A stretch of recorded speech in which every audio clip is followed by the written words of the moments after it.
প্রিয় শিক্ষার্থীরা, আশা করি সকলেই ভালো আছো। আমার অনলাইন ক্লাসের ধারাবাহিকতায় তোমাদেরকে আরও একবার স্বাগতম। আজকে আমি তোমাদের মাঝে হিসাব বিজ্ঞানের বেসিক কিছু বিষয় নিয়ে আলোচনা করব। আজকে আলোচনার বিষয়ের মধ্যে থাকছে হচ্ছে আমাদের মণিহারি হিসাব।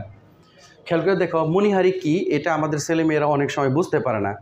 দেখো, একটা ব্যবসায় প্রতিষ্ঠানে কিছু প্রতিদিনই কাগজ, কলম, পিন, তারকাটা, এগুলো কালি, কার্বন পেপার এগুলো ব্যবহার করা হয়।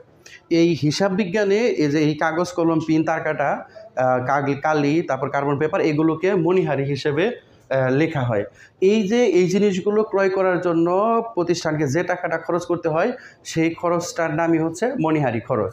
তো বাচ্চারা যে ভুলটা করে, অনেক সময় মণিহারি এবং সাপ্লাইস, মানে অফিসের যে সাপ্লাইস, এই জিনিসটাতে গুলিয়ে ফেলে।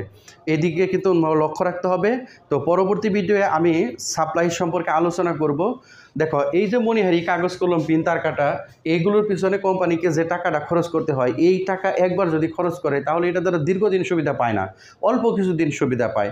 একটা জিনিস একবার ব্যবহার করলেই শেষ হয়ে যায়। যেহেতু এর উপযোগিতা কম এবং এটা নিয়মিত খরচ, সেই হিসাবে এটা আমাদের হিসাবের যে শ্রেণী বিভাগ রয়েছে, তার মধ্যে 5 প্রকার হিসাবের শ্রেণীর মধ্যে যে একটা ব্যয় হিসাব রয়েছে, সেই ব্যয় হিসাবের অন্তর্ভুক্ত হবে। আশা করি তোমরা মণিহারি বুঝতে পেরেছ। পরবর্তী ভিডিওতে দেখার আমন্ত্রণ জানিয়ে আজকের মতো এখানে শেষ করছি। আল্লাহ হাফেজ।